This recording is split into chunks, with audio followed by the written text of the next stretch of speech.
Alal khala situ kan.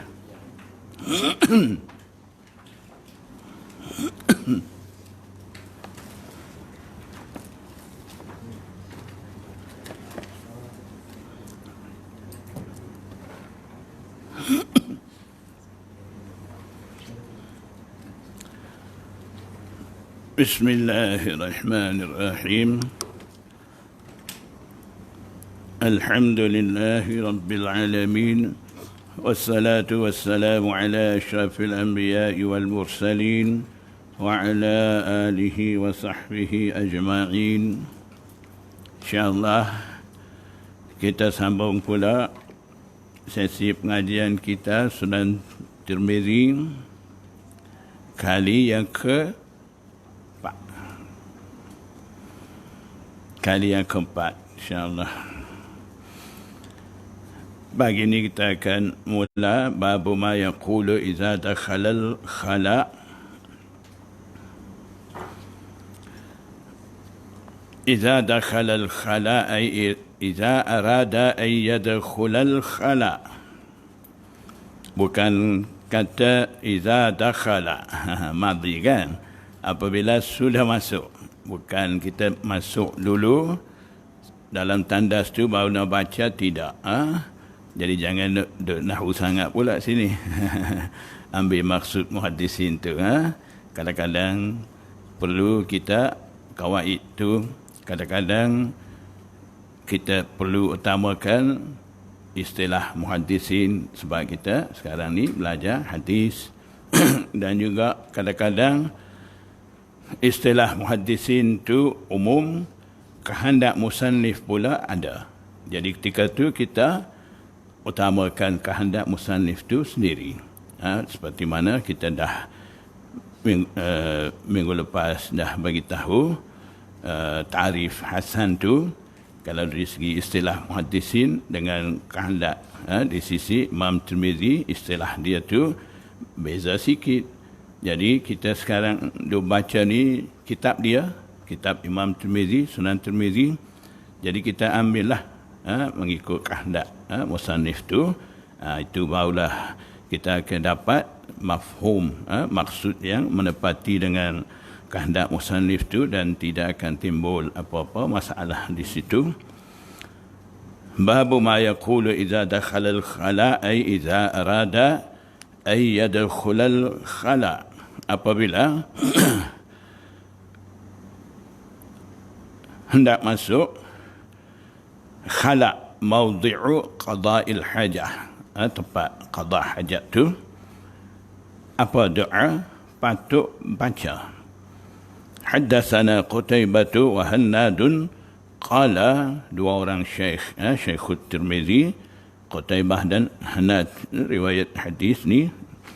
Qala haddatsana Waqi'un an Syu'bah an Abdul Aziz bin Suhaib عن أنس بن مالك كان النبي صلى الله عليه وسلم إذا دخل الخلاء قال اللهم إني أعوذ بك.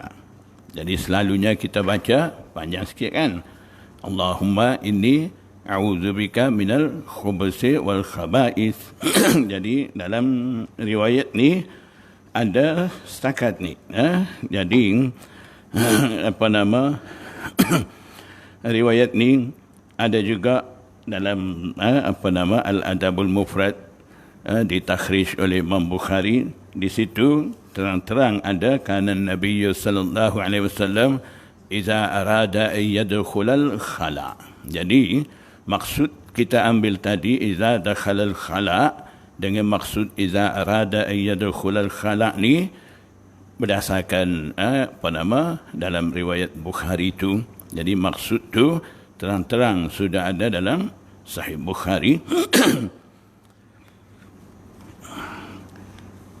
Inni a'udzu bika, a'tasimu bika, astajiru bika, saya meminta lindung di sisi engkau. Setakat tu.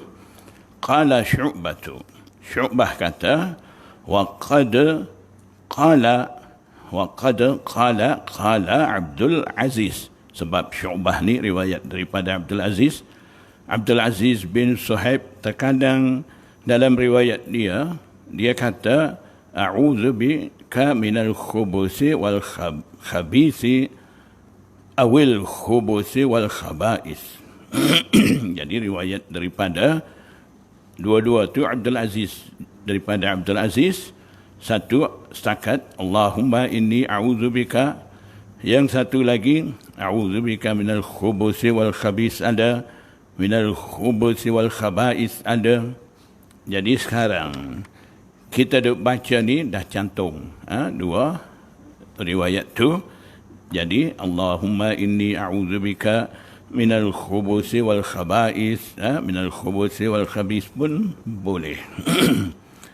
Jadi maksudnya di sini wa qad qala marratan ukhra, maknanya terkadang Abdul Aziz bin Suhaib rawi hadis ni, kadang dia riwayat dengan lafaz hadis a'udzubika minal khubusi wal khabis, di tempat Allahumma inni a'udzubika tu.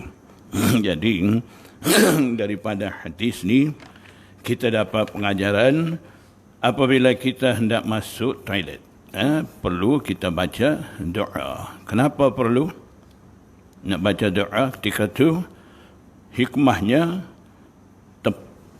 toilet ni tempat kesukaan syaitan. Sukanus syayatin, syaitan suka duduk tempat kotor-kotor. Jadi bila kita masuk di situ, dalam riwayat-riwayat lain ada syaitan suka dengan maqa'id Bani Adam.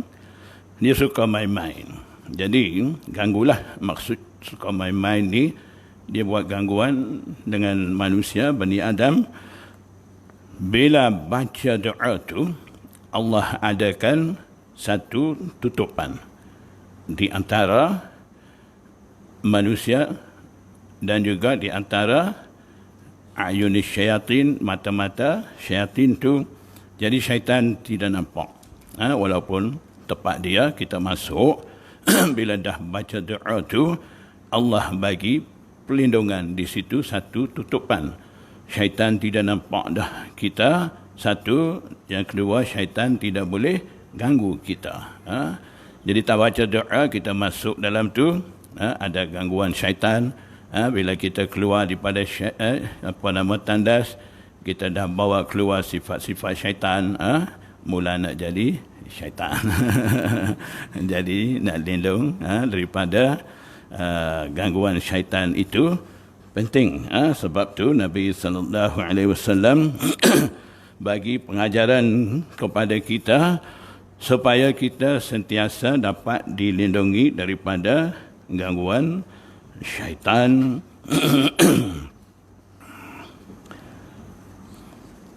Jadi adab kita masuk tandas ni, sebelum kita masuk tandas tu mustahab kita baca bismillahi Allahumma inni a'udzubika minal khubusi wal khaba'is. Khubus ni zukurus syayatin, khaba'is khubus jamak bagi khabis, zukurus syayatin syaitan jantan.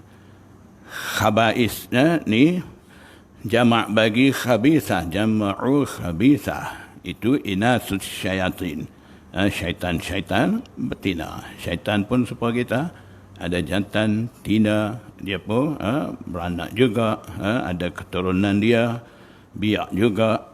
Jadi kita minta lindung daripada syaitan, sama ada syaitan jantan ataupun syaitan betina.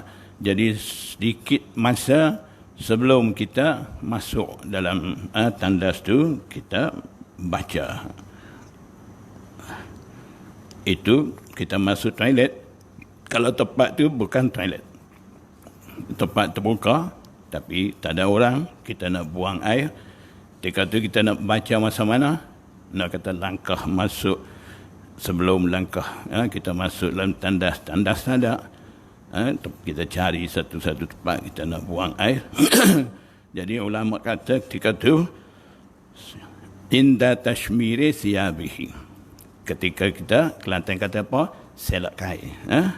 Ketika kita nak selak kain tu, ketika tu sebelum tu kita baca doa tu, minta lindung juga kita daripada gangguan syaitan tu. Kalau dah terlupa nak baca doa, macam mana? Sekarang dah masuk dalam tandas, kena keluar balik dulu. Ya, baca doa baru masuk. Jadi jumhur kata ketika tu kita istihdar, hadirkan doa dalam hati. Tapi ketika tu kita baca juga dengan lidah, dengan lisan, itu makruh tanzihi, tidak eloklah baca di luar. Tapi di sisi Imam Malik dan Imam Auza'i, dalam keadaan terdesak seperti itu, baca dengan lidah pun kira labas, tidak mengapa. Itu pandangan pendapat Imam Malik dan Imam Auza'i. Dan juga adab masuk tandas ni, langkah masuk dengan kaki kiri. Sebab kita nak masuk ni tepat kotor, najis, mau buang najis, tepat kediaman syaitan. Jadi layak kita langkah masuk dengan kiri. Ketika nak keluar dengan kaki kanan. Beza dengan masuk masjid. Masuk masjid ni langkah masuk dengan kaki kanan, keluar dengan kaki kiri.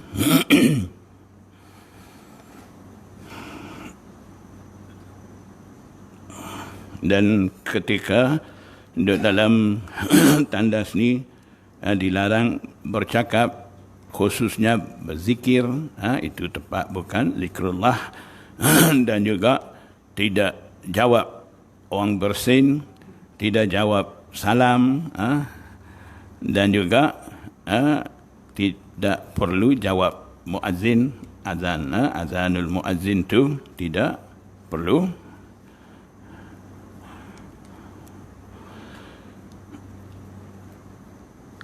Ada lagi adab-adab dia, nanti hadis-hadis akan datang pun di situ kita akan baca. Istinja tak boleh guna tangan kanan dan sebagainya, dan tidak boleh melihat aurat kecuali ada hajat, dan juga tidak boleh melihat ke langit dan sebagainya. Ada adab-adab dia. Wa fil babi an Ali wa Zaid bin Arqam وجابر وابن مسعود قال أبو عيسى حديث أنس أصح شيء في هذا الباب وأحسن. وفي الباب seperti biasa, satu hadis Imam Tirmizi masukkan di bawah terjematul bab tu. Hadis lain semakna dengan hadis bab ni, dia isyarat dalam wafil bab tu. Maksudnya semakna dengan hadis bab. Masih ada lagi riwayat datang daripada Sayyidina Ali, Zaid bin Arqam, Jabir dan juga Abdullah bin Mas'ud. Qala Abu Isa, hadithu Anasin asahhu syai'in fi hadzal babi wa ahsanu. Istilah Imam Tirmizi, asahhu, terlebih sahih, terlebih baik. Itu kaedah tu kita dah faham. Kalau tengok hadis bab tu, tidak ada sifat-sifat dhaif. Ahsanu, asahhu, kita ambil maksud terlebih sahih, terlebih hasan, terlebih baik. Kalau hadis bab tu ada masalah, boleh jadi dhaif, munqati' ka, rawi dhaif ka. Kalau begitu, maksud asahhu tu apa kita nak ambil? Aqallu dhufan ataupun ajwadu isnadan, ambil begitu. Jangan ambil maksud ketika tu as-sahih ini terlebih sahih, akan bercanggah. Wa hadithu Zaid bin Arqam fi isnadihi idtirabun. Idtirab maksudnya ikhtilaf. Hadis Zaid bin Arqam ni pada sanad dia, dalam sanad tu ada ikhtilaf. Ikhtilaf fil isnad. Ikhtilaf fil isnad ada, ikhtilaf fil mutun ada.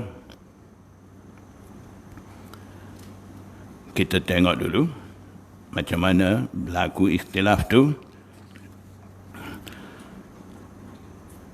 Rawah Hisham ad-Dastawai wa Sa'id bin Abi Arubah an Qatadah. Hisham Dastawai dan Sa'id bin Arubah riwayat daripada Qatadah.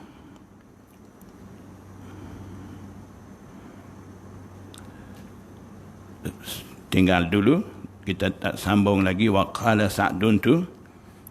Kita mau cari di hadapan tu warawahu Syu'batu wa Ma'marun an Qatadah. Jumpa. Baik. Rawahu ay rawah hadzal hadits Syu'batu wa Ma'marun. Syu'bah dan Ma'mar juga riwayat hadis ni daripada Qatadah, seperti mana Sa'id bin Abi Arubah dan Hisham Dastawai riwayat daripada Qatadah. Jadi berapa orang sekarang riwayat daripada Qatadah? 3 ke 2? 3 ke 2? Jawapannya 4. Jangan follow soalan tu. 3 ke 2? 3. Tak betul. Ada pula jawab 2. Lagi salah. Jangan follow soalan tu. Jadi yang riwayat daripada Qatadah ada 4 orang. Hisham, Sa'id, Syu'bah, Ma'mar. 4 orang riwayat daripada Qatadah. Baik, sekarang kita mau tengok di mana berlaku ikhtilaf tu. Timbul masalah dalam sanad tu kat mana. Kita baca balik. Waqala Sa'idun anil Qasim bin Auf. Sa'id kata daripada Qasim bin Auf. Maksudnya Sa'id tu memang riwayat daripada Qatadah dah. Lepas tu dia kata daripada Qasim tu maksudnya Sa'id riwayat daripada Qatadah, Qatadah riwayat daripada Qasim. Begitu. Anil Qasim bin Auf Syaibani. Qasim riwayat daripada siapa? An Zaid bin Arqam. Jadi maksudnya yarwi Sa'idun an Qatadata anil Qasimi an Zaid bin Arqam. Itu satu sanad. Sanad pertama macam mana? Yarwi Sa'idun an Qatadata anil Qasimi an Zaid bin Arqam. Baik.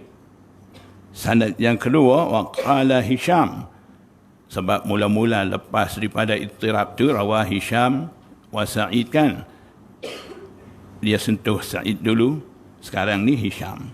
Hisham riwayat daripada Qatadah. Wa qala Hishamun an Qatadata an Zaid bin Arqam. Jadi apa beza di situ? Baca balik. Yarwi Sa'idun an Qatadata anil Qasimi an Zaid bin Arqam.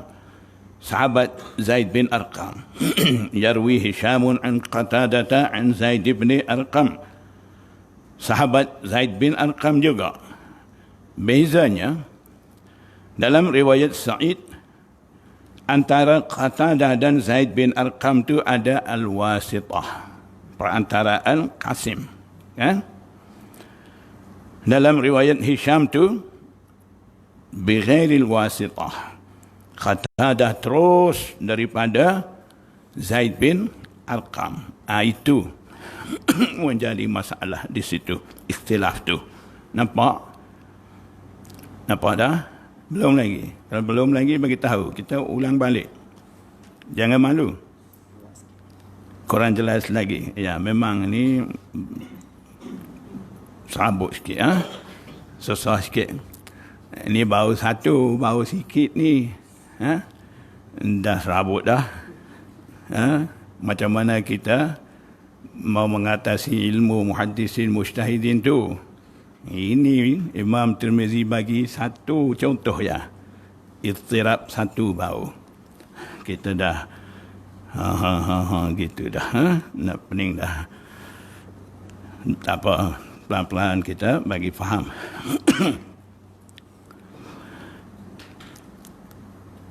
Sekarang ni pokok utama kita nak faham, nak pegang ni Qatadah. Ya. Qatadah ni dia riwayat daripada 4 orang syaikh. Qatadah riwayat daripada 4 orang syaikh. Di situ jadi ikhtilaf. Hisham, Sa'id, Syu'bah, Ma'mar. 4 orang rawi ni, mereka ni riwayat daripada Qatadah. Qatadah pula, jadi 4 ni sama riwayat daripada Qatadah belaka, sama, situ tidak ada masalah.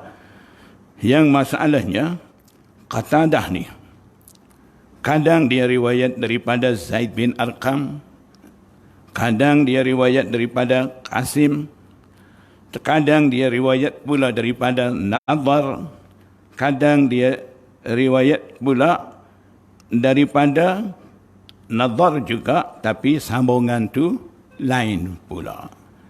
Jadi begini, tulis dulu part-part sanad tu. Ataupun mau dengar saja pun tak apa. Rakaman ada. Malas tulis pun tak apa. Sanad pertama, Yarwi Hishamun. Tadi dah baca kan? Yarwi Hishamun an Qatadata an Zaid bin Arqam. Kalau tulis tu lagi baik. Lepas ni bila saya bagi tahu boleh tengok, nampak terang-terang di situ. Pertama Yarwi, tadi tulis Yarwi Sa'id dulu kan? Yarwi Sa'idun, sebab dia sebut Sa'id dulu, waqala Sa'id. Yarwi Sa'idun an Qatadata anil Qasimi an Zaid bin Arqam. Dah. Yang kedua, Yarwi Hishamun an Qatadata an Zaid bin Arqam. Tulis lalu pak-pak sanad tu. 3, Yarwi Syu'batu an Qatadata anin Nadhri an Zaid bin Arqam. Yarwi Syu'batu an Qatadata anin Nadhri an Zaid bin Arqam. Yang keempat, Yarwi Ma'marun an Qatadata anin Nadhar bin Anasin. Anin Nadhar bin Anasin. Nadhar atas tadi pun Nadhar bin Anas sama juga. Anin Nadhar bin Anasin an abihi Anas. Ayahnya, ayah Nadhar, iaitu Anas lah.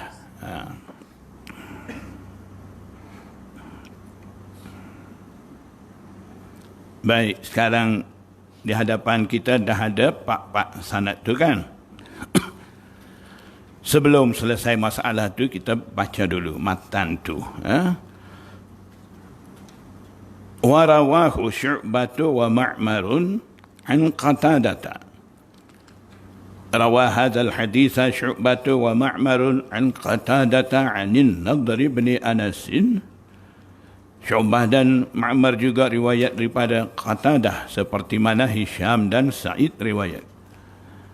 Cuma bezanya, Qatadah riwayat di sini, Syu'bah kata Nadhar bin Anas riwayat daripada Zaid bin Arqam. Wa qala Ma'marun, Ma'mar kata anin Nadhar bin Anasin. Qatadah tu riwayat daripada Nadhar bin Anas an abihi, bukan an Zaid bin Arqam. Tadi Nadhar riwayat daripada siapa? Zaid bin Arqam. Sekarang Nadhar riwayat pula daripada ayah dia, bukan daripada Zaid bin Arqam. Dah khilaf di situ. Jadi dalam sanad tu sekarang dah ada perbezaan, masalah dah ada macam tu. Baik, kita tengok balik 2 sanad pertama, Hisham dan Sa'id tu. Dalam riwayat Sa'id itu, Qatadah riwayat daripada Qasim, barulah Qasim riwayat daripada Zaid, Hisham pula Qatadah riwayat terus daripada Zaid bin Arqam. Celah tu Qasim tak ada. Jadi maksudnya riwayat Sa'id ni bil wasitah. Antara Qatadah Zaid dan Zaid bin Arqam ada Qasim. Qasim bin Auf. Hisham pula bi ghairil wasitah. Di antara Qatadah dan Zaid bin Arqam tidak ada Qasim bin Auf. Nampak dah beza dua sanad tu. Jadi dua sanad tu tak sama masalah tu. Dua sanad pula. Syu'bah dan Ma'mar. Apa masalah di situ? Qatadah ni riwayat daripada siapa? Jadi punca ikhtilafnya duduk di Qatadah. Qatadah riwayat daripada Nadar daripada Zaid bin Arqam. Qatadah riwayat pula dalam riwayat Ma'mar tu Nadar bin Anas daripada ayah dia, bukan daripada Zaid bin Arqam. Sahabat beza dah di situ. Qatadah riwayat daripada Nadar sama. Nadar pula daripada Zaid bin Arqam satu, daripada Anas bin Malik. Sahabat tidak sama pula di situ. Masalah di situ pula. Baik. Bawah tu. Qala Abu Isa sa'altu Muhammadan an hadha, ay an hadzal idtirab. Imam Tirmizi kata sa'altu Muhammadan tu siapa? Muhammad bin Ismail al-Bukhari. Dah saya bagi tahu dulu apa sahaja ada kesusahan, masalah, ilah hadis, apa semua. Imam Tirmizi kadang-kadang dia susah membuat putusan, dia rujuk kepada tugu-tugu dia. Dalam Sunan Tirmizi kita akan jumpa 3 orang tok guru yang Imam Tirmizi rujuk. Utama sekali Imam Bukhari. Yang kedua Imam Abu Zur'ah. Yang ketiga Imam Darimi. 3 orang guru dia rujuk. Tapi banyaknya sa'altu Muhammadan, banyak. Qala Abu Isa, Imam Tirmizi kata sa'altu Muhammadan, aku tanya, maksudnya dia dah rujuk masalah ni, an hadza ay an hadzal ittirab, tentang ittirab ini, ikhtilaf sanad ni dia tak dapat selesai. Dia pun tanya kepada Imam Tirmizi,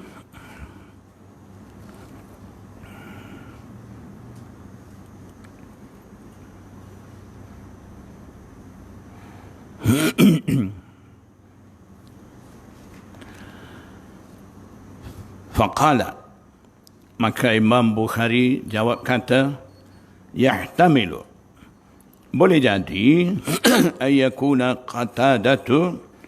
Qatadah tu riwayat rawa anhuma jami'a. Qatadah riwayat daripada mereka berdua. Berdua maksud di sini ay anin nadri wa anil qasimi khilaihima. Maksudnya rawa anhuma jami'a, maksud ay rawa anin nadri wa anil qasimi khilaihima.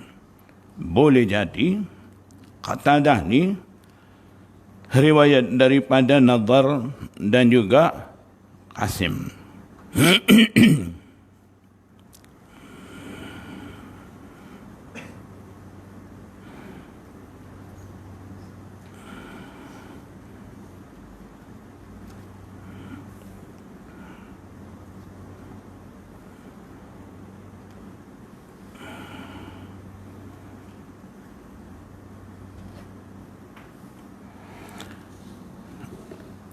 Jadi maksudnya di sini Di antara ada 4 sanad ikhtilaf ni, Imam Bukhari dia tarjih sanad Qatadah riwayat daripada Qasim dan juga daripada Nadar.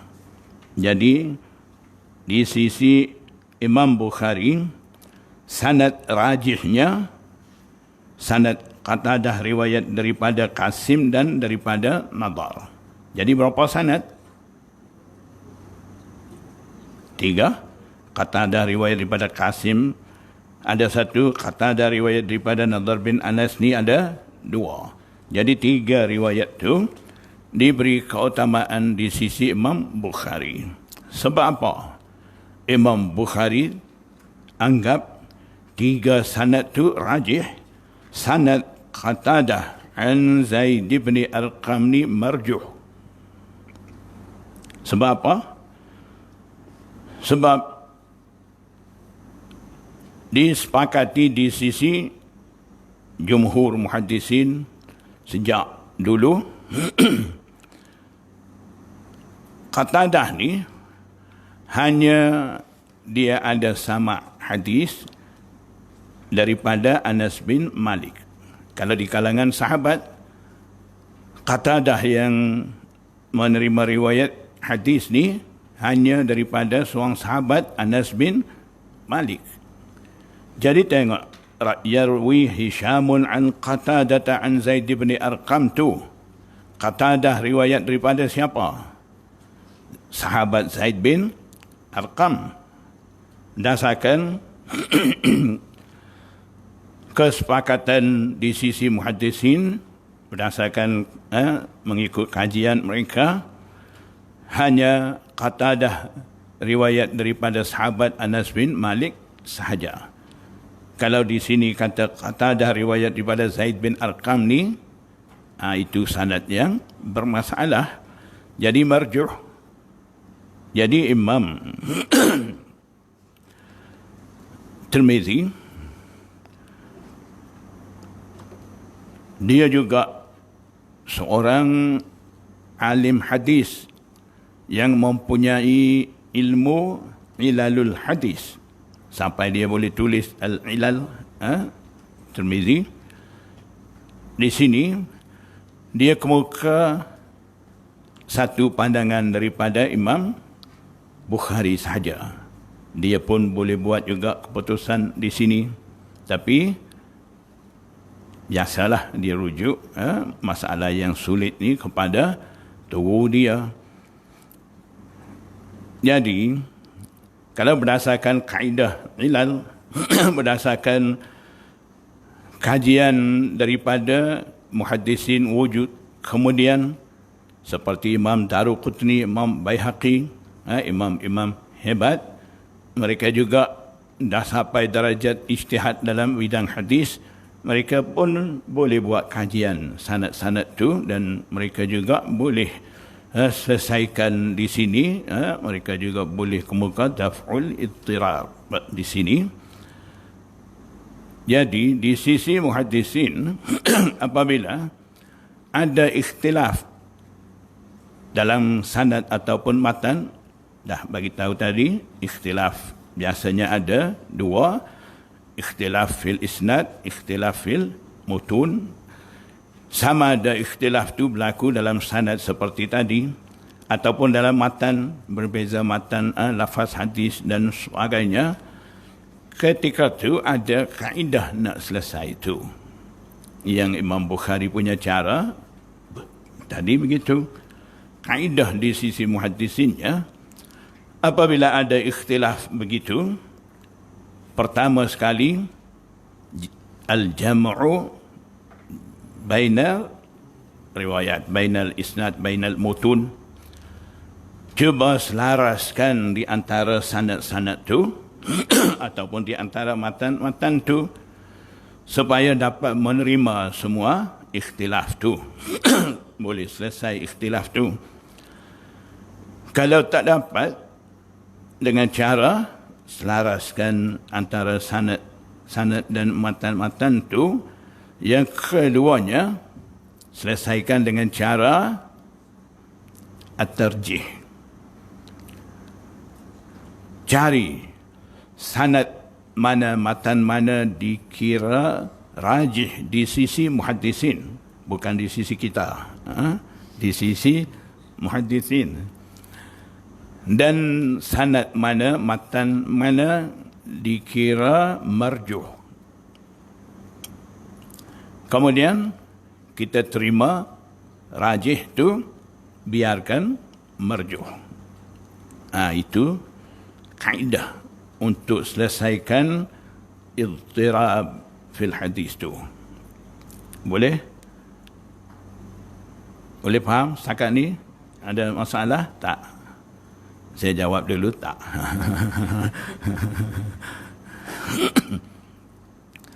Baik. Ya. Kata faqala Sa'id an Qasim. Dia kata rawah Hisham ad-Dastuwai wa Sa'id bin Abi Aruba. Qatadah faqala Sa'id an Qasim. Waqala Sa'id atas tu rawah Hisham ad-Dastuwai, kan? Hisham dan Sa'id memang riwayat daripada Qatadah. Waqala Sa'idun fi isnadihi an Qatadata anil Qasim ibn Auf. Kena pergi situ. Barulah maksudnya Sa'id riwayat daripada Qatadah, Qatadah riwayat daripada Qasim bin Auf. Baik, waqala Hishamun an Qatadata, patutnya di sini waqala Sa'idun pun celah tu ada an Qatadata, kan? Baru nampak jelas. Imam Tirmizi anggap kita ni bijak dah. Dia tak boboh. Dia sangka baik. Kita tak nampak tu lain cerita lah. Ya, gitulah. Nampak dah? Faham? Okey, baik. Tanya. Kalau ada tak jelas, tanya. Ya.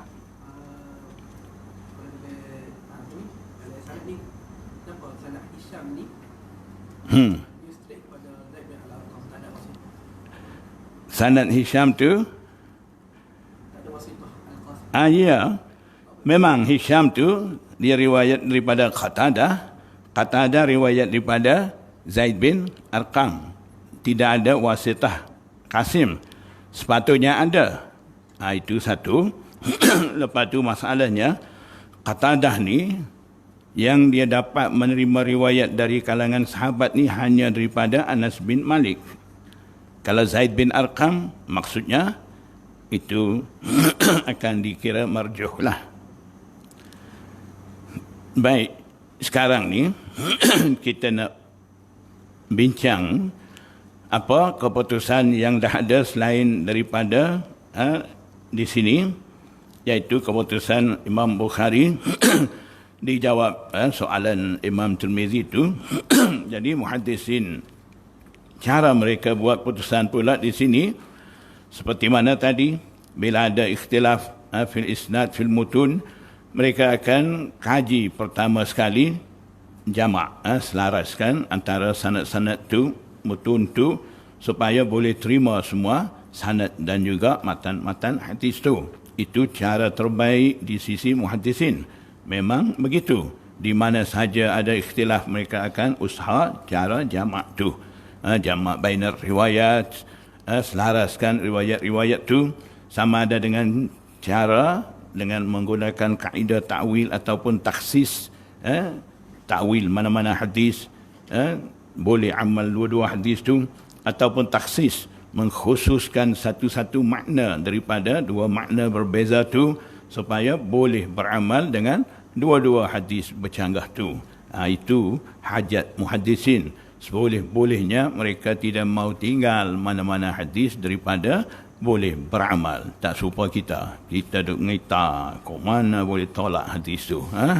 Itu kaedah kita. Tak sama. Jadi kita ikut kaedah jumhur muhaddisin. Terbaik bagi kita. Jadi di sini kaedahnya di sisi muhaddisin.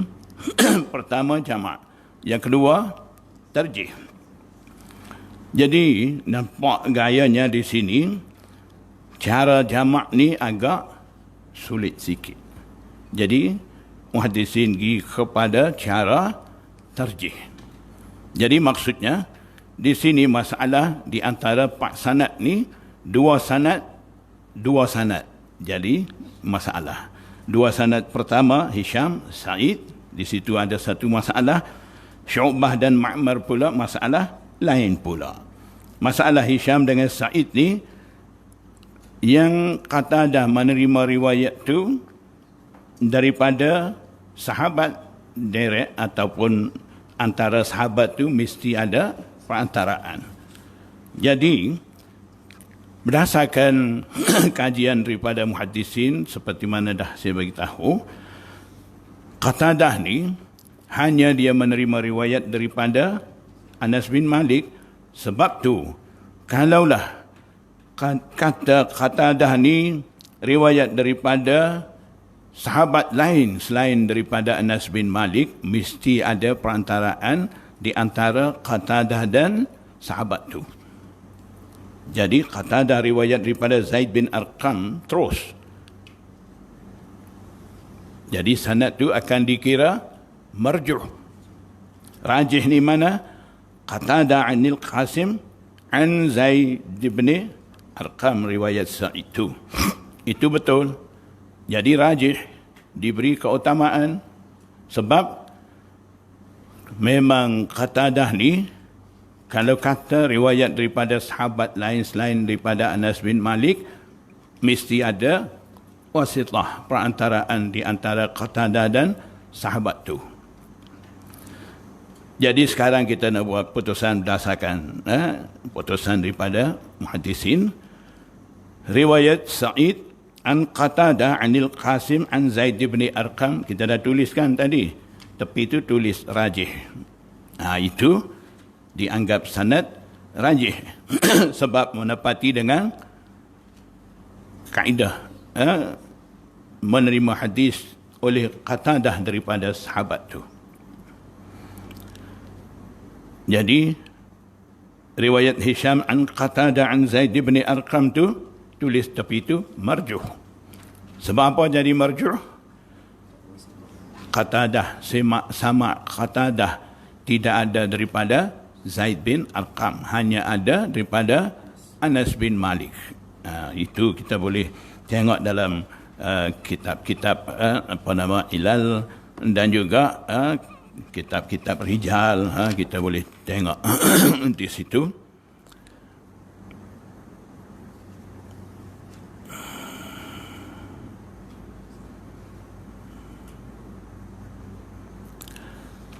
Berdasarkan kajian daripada a'immah hadis seperti Imam Ibn Abi Hatim, Imam Ahmad bin Hanbal, mereka kata macam mana Qatadah ni boleh riwayat daripada Zaid bin Arqam.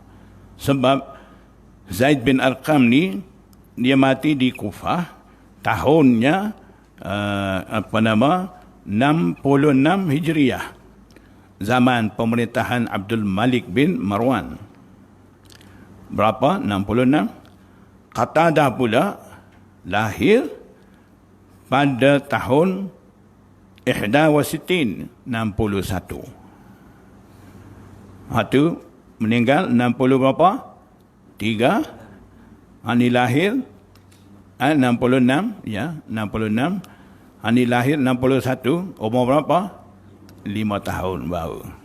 Jadi ulama muhaddisin kata mustahil dia ada sama daripada Zaid bin Arqam dalam usia dia begitu muda lagi, kecil lagi.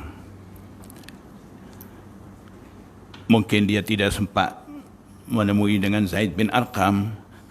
Kalau dia sempat juga menemui dengan Zaid bin Arqam, kalau dia dengar juga hadis, sama hadis daripada Zaid bin Arqam, itu boleh terima juga di sisi muhaddisin.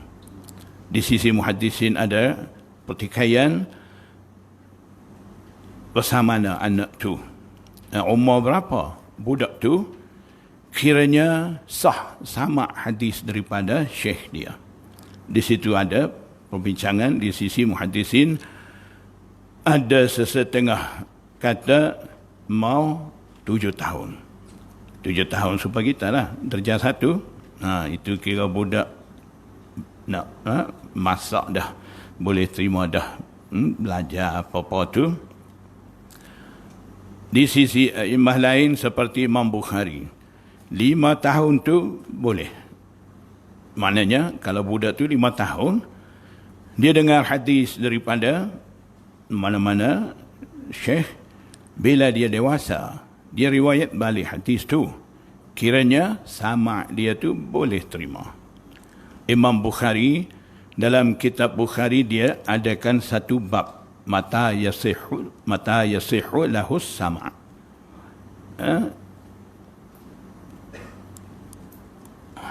Mata yasihu sama'us sabi'ah gitu. Maaf, mata yasihu sama'us sabi'. Sama daripada kanak sabi 4-5 tahun, 6-7 tahun, sabi. Jadi di situ Imam Bukhari bawa satu hadis Mahmud bin Rabi dibawa masuk hadir di sisi Rasulullah SAW. Ketika itu Rasulullah SAW ambil air minum, kemudian koma mulut, air masih ada dalam mulut tu, cuah atas muka Mahmud bin Rabi. Apa? Rasulullah kena budak ke? Bukan. Memang Rasulullah SAW begitu, bila masuk kanak-kanak di majlis dia, kalau kecil, tengah atas riba, dia akan tahnik, gosok kepala budak. Kalau dah besar, bagi minum air lebihan, air wuduk Rasulullah SAW. Seperti tadi, koma mulut dengan air itu, cuah atas muka dia. Semuanya untuk dapat keberkatan daripada Rasulullah SAW untuk kanak-kanak itu. Jadi, Mahmud bin Rabi, bila dia dewasa, dia riwayat balik kisah tu, kisah dia sendiri tu tadi. Dan dia sebut akhir hadis tu, wa ana bnu khams. Sedang masa tu aku masih umur 5 tahun. Jadi di sisi Imam Bukhari, kanak tu 5 tahun, dia dah ada kemampuan tahammul riwayat tu. Kalau berdasarkan ijtihad Imam Bukhari itu, kata dah 5 tahun tadi, kalaulah dia sempat bertemu dengan Zaid bin Arqam, dia mendengar hadis juga, maknanya boleh terima. Tapi tidak ada sejarah yang menyatakan kata dah ni sempat dengan Zaid bin Arqam. Jadi di situ pun ada ikhtilaf juga, walaupun masalah wasitah bighairil wasitah itu satu masalah. Jadi sebab tu, bila Qatadah tu riwayat daripada Zaid bin Arqam bil wasitah, huwa sahih. Itulah betul. Jadi kalau betul itu jadi rajih. Yang tidak ada wasitah tu marjuh.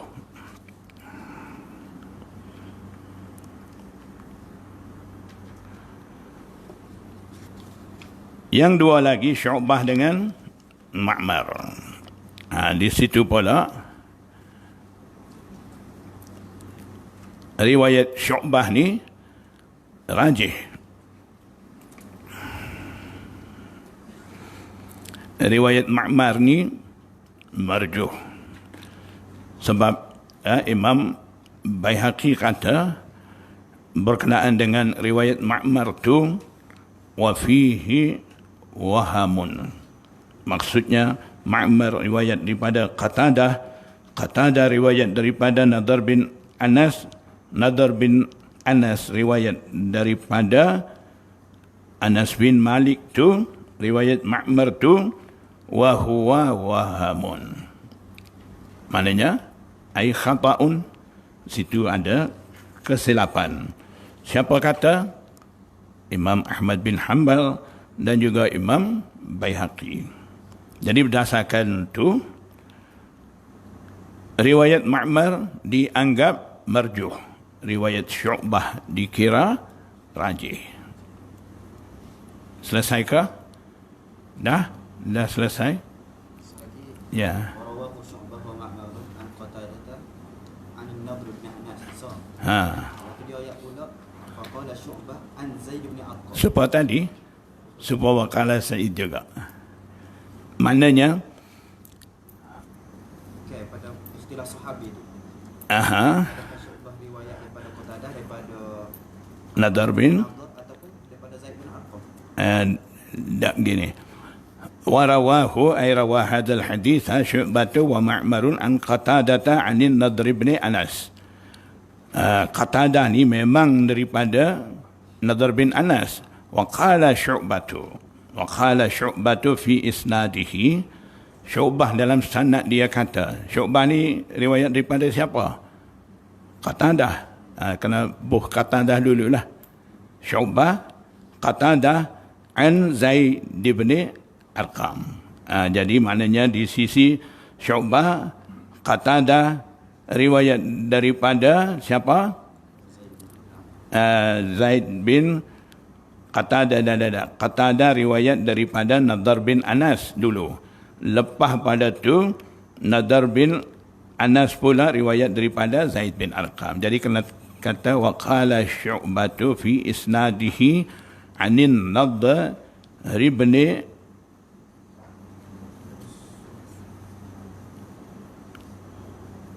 waqala Syu'batu fi isnadihi an Qatadah dulu. An Qatadah anin Nadri an Zaid bin Arqam. Begitu. Dia ringkas telajak.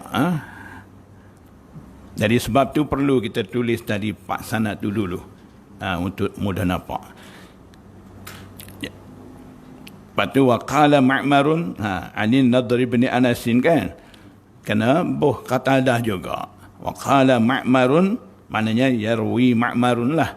An Qatadah anin Nadr bin Anasin an abihi Anas. Jadi pelaga balik dengan pak sanad kita dah tulis jelas tadi kan. Join balik situ insya-Allah. Jadi celah-celah tu pandai-pandai bubuh lah. Bagi sesuai dengan sanad tulis dah tu buh situ. Boleh? Senang ke tidak? Selesai masalah idtirab ni begitu senang ke atau Alhamdulillah. Ya.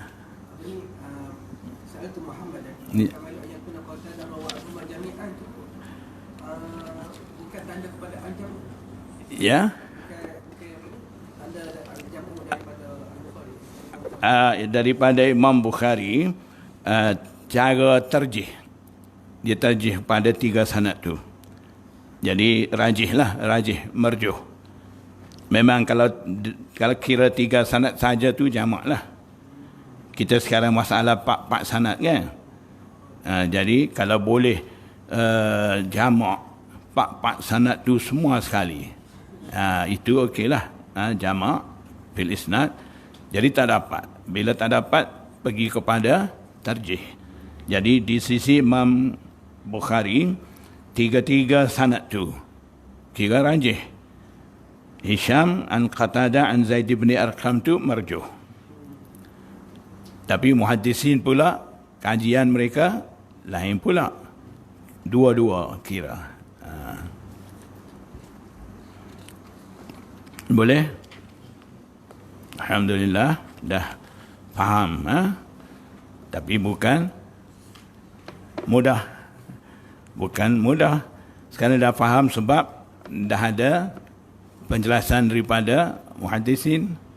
Kalau tidak, kita sendiri bolehkah? Tak mimpi lagi nak boleh tu. Jadi itulah kita perlu belajar satu. Yang kedua, kita jangan lepas ulama-ulama apa sahaja bidang. Kalau ilmu hadis, ulama muhadisin, ilmu tafsir, ulama mufassirin, ilmu fiqh, ada ulama fuqaha, pandangan-pandangan mereka ni akan membantu kita untuk faham pahaman sebenar itu.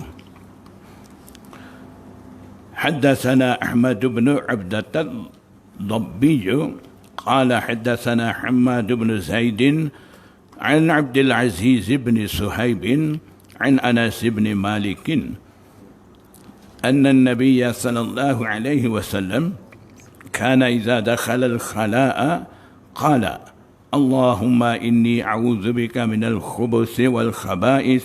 هذا حديث hasanun sahihun. Jadi yang tadi tidak cantum doa, yang ni dah cantum. Allahumma inni a'udzubika. Yang tadi satu Allahumma inni a'udzubika saja, satu lagi a'udzubika minal khubuthi wal khaba'is. Jadi di sini cantum semua sekali. Dan ada lagi riwayat lain masukkan bismillah. Bismillahi Allahumma inni a'udzubika minal khubsi wal khaba'is. Itu yang lengkap sekali.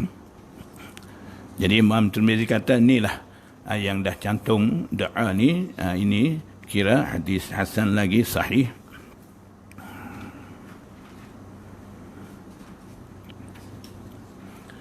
Hadis ni diriwayat oleh Imam Ahmad, Imam Bukhari, Imam Muslim, Abu Dawud, Nasai dan juga Ibnu Majah. Hadis yang kita baca ni. Babu ma yaqulu idza kharajal khala. Doa akan baca apabila keluar daripada tandas.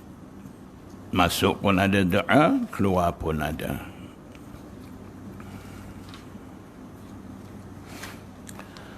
حدثنا محمد بن حميد بن إسماعيل قال حدثنا مالك بن إسماعيل عن إسرائيل عن يوسف بن أبي بردة عن أبيه عن عائشة رضي الله عنها قالت كان النبي صلى الله عليه وسلم إذا خرج من الخلاء قال.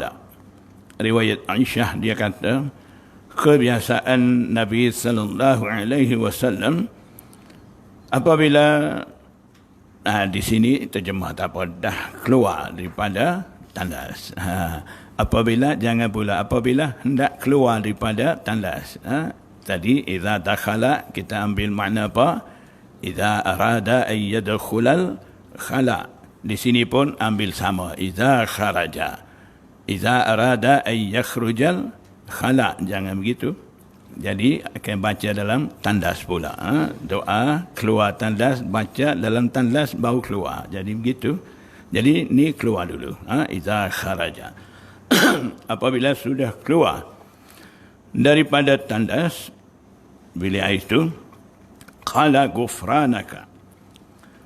Nabi sallallahu alaihi wasallam baca doa, ucap ghufranaka.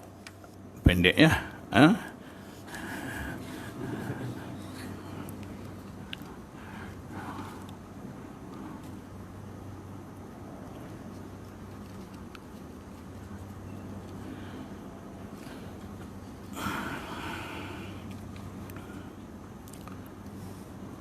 Ghufranaka, kita baca tu pun nak dengan nasab sebab ini maf'ul. Sebelum tu ada takdir as'alu ghufranaka ataupun aghfiru ghufranaka, atlubu ghufranaka. Dalam riwayat Nasai ada alhamdulillahillazi azhaba 'anil adha wa 'afani. Jadi seperti tadi kita cantum riwayat-riwayat tu baca belaka ghufranaka alhamdulillahillazi azhaba 'anil adha wa 'afani, baca begitu.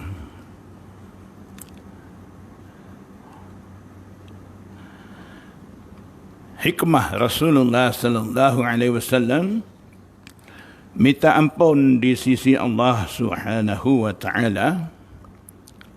Pertama sekali, ta'limul lil ummah, bagi pengajaran kepada ummah.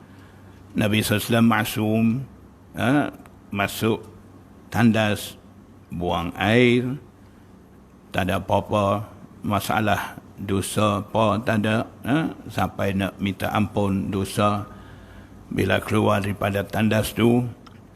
Maknanya ini ta'limul lil ummah, bagi pengajaran kepada umat supaya baca doa ghufranaka alhamdulillahillazi azhaba 'anil adha wa 'afani ketika keluar daripada tandas tu. Tujuannya Rasulullah SAW baca, kita kira Rasulullah dulu. Rasulullah sallallahu alaihi wasallam sentiasa berzikir mengingati Allah fi kulli ahyanihi. Aisyah dalam riwayat dia, Nabi SAW sentiasa berzikir mengingati pada setiap waktunya. Bila masuk dalam tandas, terputus zikrullah. Tidak zikir di situ. Jadi Nabi sallallahu alaihi wasallam minta maghfirat di situ, ghufranaka tu, di atas waktu yang seketika dia dah terputus zikrullah tu. Itu khususiah bagi Rasulullah sallallahu alaihi wasallam. Bagi kita minta ampun di sisi Allah ketika kita keluar daripada tandas ni. Muhaddisin kata, bila kita duduk dalam tandas buang najis, kita melihat najis. Kalau dilarang lihat najis, sekurang-kurangnya dapat juga bau kita. Jadi maknanya najis kita, busuk kita, kita dah tahu ketika tu najasah zahirah.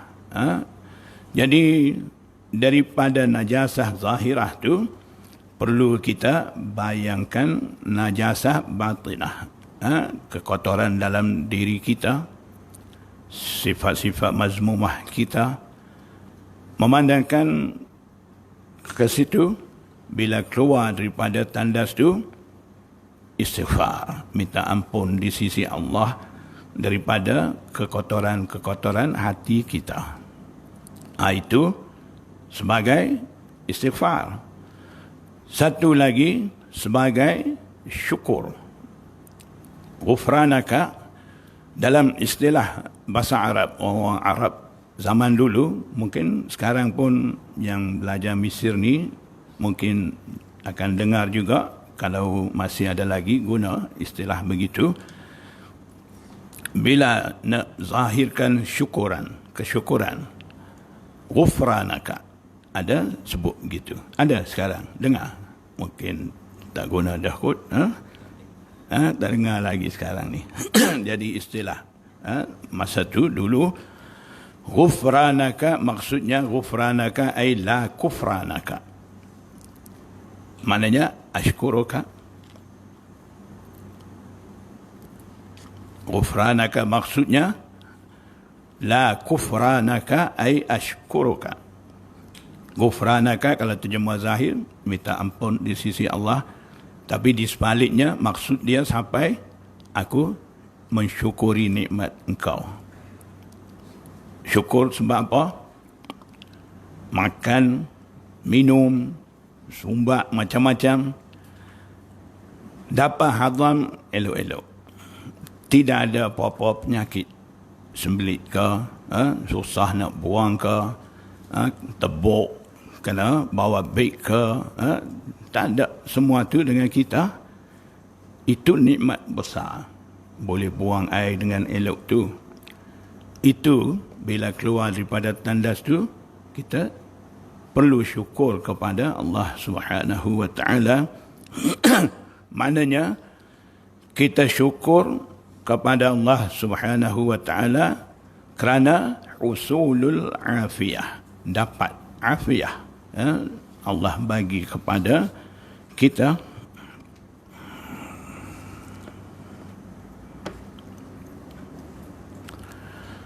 قال أبو عيسى هذا حديث حسن غريب لا نعرفه إلا من حديث إسرائيل عن يوسف بن أبي بردة. Jadi istilah la na'rifuhu illa min hadisi, dia kemai nama rawi. Itu kebiasaan Imam Tirmizi, dia akan masuk, boleh kata banyak bab kita akan jumpa. Tujuan dia, Imam Tirmizi di sini nak bagi tahu riwayat ni daripada tafarrud Israel. Maksudnya qad tafarrada Israilu hadzal haditha an Yusuf. La na'rifuhu, kami tidak mengenalinya hadis tu melainkan daripada hadis Israel. Maknanya Israel menjadi tunggal riwayat hadis ni daripada Yusuf bin Abi Burdah. Abi Burdah ni wa Abu Burdah tabnu Abi Musa. Abu Burdah tu anak Abu Musa al-Ash'ari. Abu Burdah gelaran kunyah. Jadi saya dah bagi tahu kan minggu-minggu lepas, bila Imam Tirmizi sebut dalam sanad kunyah, kadang dia akan sebut balik nama bagi rawi yang dia masuk dengan gelaran tu supaya kita tidak tukar rawi. Wa Abu Burdah bin Abi Musa ismuhu, nama dia Amir bin Abdullah bin Qais al-Ash'ari. Maknanya anak Abu Musa al-Ash'ari. Wala yu'rafu fi hadzal babi illa hadis Aisyah. Dalam naskah lain wala na'rifu, dengan sirah mutakallim ada wala na'rifu.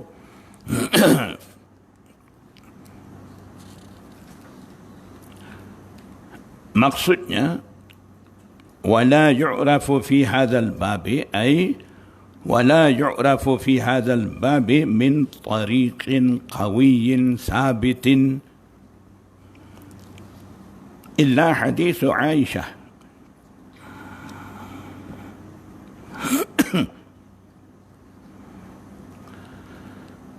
Tidak dikenali ataupun kami tidak dapat mengenali berdasarkan nuskha lain wala na'rifu.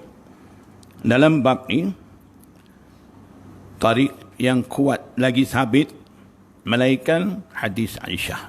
Tarik yang datang riwayat daripada hadis daripada Aisyah tu. Jadi daripada situ kita boleh faham satu, iaitu di sisi Imam Tirmizi sanad terbaik dalam bab ni ialah hadis datang riwayat daripada Aisyah ni. Yang lain di sisi dia mungkin dia anggap dhaif, tapi itu kita tak perlu petikai, cuma kita anggap satu sahaja. Bila ada istilah macam ni wala yu'rafu fi hadzal babi illa hadisu, ikulah Aisyah ko, dia kemailah nama-nama.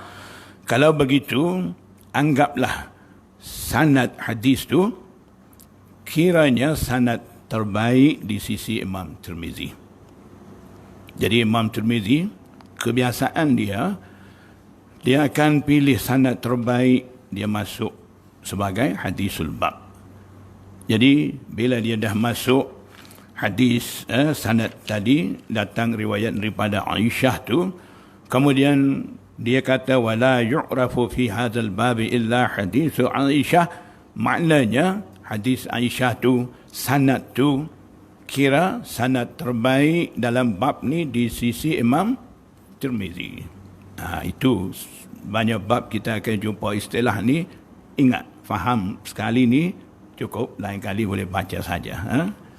nanti sampai banyak sikit, tak payah, bagi penjelasan dah baca saja.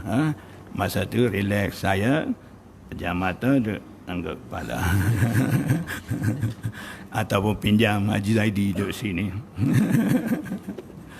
Tu sampai dah tu. Mari depan.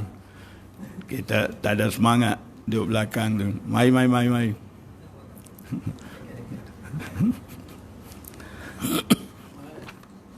Ayah. هذا حديث حسن لا نعرفه إلا من حديث إسرائيل عن يوسف بن أبي بردة. Maknanya Bani Israel hanya Tafarrada. hanya Israel meriwayatkan hadis. Maknanya riwayat dengan sanad ni Israel lah menjadi tunggal riwayat hadis ni. Jadi tulislah situ la na'rifu illa min hadis Israel tu, maksudnya qad tafarrada Israel. Qad tafarrada ya. Itu lain. Itu kira sanad terbaik. Dalam sanad Aisyah tu Israel ada kan? Israel itulah. Israel tu tafarrada. Jadi tulis dulu qad tafarrada Israel fi akhdhi hadzal hadis an Yusuf la na'rifu illa min hadis Israel, tu isyarat kepada tafarrud Israel tu. Maknanya asyara ila anna Israel qad tafarrada fi akhdhi hadha al-hadith an Yusuf an Abi Burdata. Jadi tafarrud Israel satu, sanad terbaik tu, sanad tu datang daripada Aisyah. Mungkin sanad lain datang daripada sahabat lain pun ada. Sanad lain pun ada banyak lagi dalam bab ni. Jadi dalam banyak-banyak sanad ni, sanad Israel ni dianggap tafarrud Israel satu.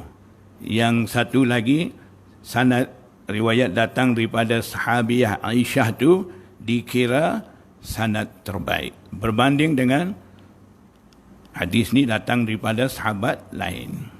Kena faham gitu, dua-dua sekali lah. Boleh Haji? Baik, sambung. Babun fi nahyi an istiqbalil qiblati bi gha'itin aw baulin.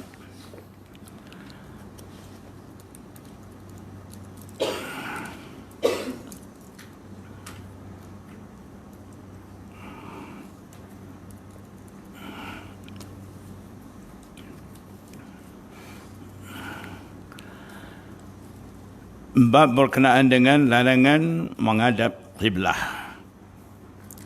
dengan membuang air besar ataupun air kecil.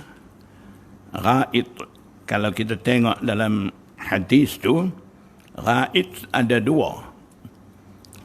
Iza ataitumul ghaid, satu. Fala tastaqbilul qiblata bi ghaidin, satu. Jadi ghaid pertama ni tempat buang air. Ghaid yang kedua ni najasah kharijah, najasah keluar tu.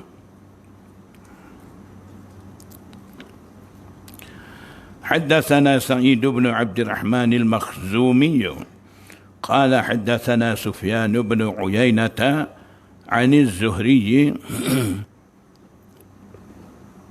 عن عطاء بن يزيد الليثي عن أبي أيوب الأنصاري قال قال رسول الله صلى الله عليه وسلم إذا أتيتم الغائط. Riwayat daripada Abu Ayyub Al-Ansari, Nabi sallallahu alaihi wasallam bersabda, apabila kamu datang di sisi tempat buang air tu, maknanya bila ada hajat datang di tempat qadha hajat tu, Ghaid pertama maudhi'u qada'il hajah. Di tempat qada' hajat tu, maka jangan kamu menghadap kiblah dengan membuang air besar, maksudnya ketika buang air besar ataupun air kecil tu, wala tastadbiruha, dan juga jangan kamu membelakangi kiblat. Menghadap pun tak boleh, membelakangi pun tak boleh. Walakin syarriqu au gharribu, dan akan tetapi menghadaplah ke arah masyrik, timur, dan maghrib, barat. Kiblat kita duduk mana? Barat. Kalau ikut hadis ni, mula kata jangan menghadap kiblat. Lepas tu gharribu, ngadap barat. Kalau kita ngadap barat, memang kita ngadap kiblat. Lepas tu nak duduk lagu mana? Masuk dalam tandas, ingat hadis ni duk pusing. Kok mana nak menghadap, nak duduk ni? Jadi hadis ni Rasulullah SAW bersabda di Madinah. Jadi syarriqu gharribu khitabul li ahli Madinah. Khitab khusus kepada penduduk Madinah. Kalau kita duduk di Madinah, ni kena tanya Tuan Haji, Makkah duduk di arah mana? Selatan kan? Baitul Maqdis duduk di utara. Jadi nak lari daripada menghadap Baitul Maqdis, maknanya kalau duduk Madinah menghadap ke arah selatan tu, menghadap Kaabah, membelakangi Baitul Maqdis. Kalau menghadap utara, menghadap Baitul Maqdis, membelakangi Kaabah, Mekah. Jadi kena hadap di mana? Masyrik, Maghrib lah. Ya, Najd sama juga. Hadap kau Najd.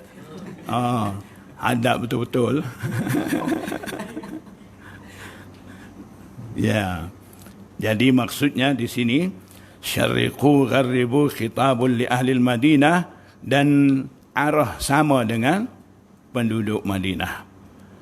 Kita janibu syamilu lah, arah junub dan shimal. Mana ya? Tak betul dah. Jadi bagi kita hukum lain. Jadi berkenaan dengan harus ataupun tidak harus menghadap ataupun membelakangi kiblat ni, ada beberapa pandangan ulama sampai 8 pendapat. Ada sesetengah ulama seperti Imam Abu Hanifah, Imam Ahmad, Abu Thawr, Sufyan Thawri, termasuk Abu Ayyub Al-Ansari, Mujahid, dan juga Ibrahim Nakhai. Di sisi mereka langsung tidak boleh menghadap kiblat dan juga tidak boleh membelakangi kiblat. Dan pendapat yang keluar pula, pendapat daripada Daud Zahiri, Rabi'ah Syekh Malik. Rabi'ah ni laki ke puan?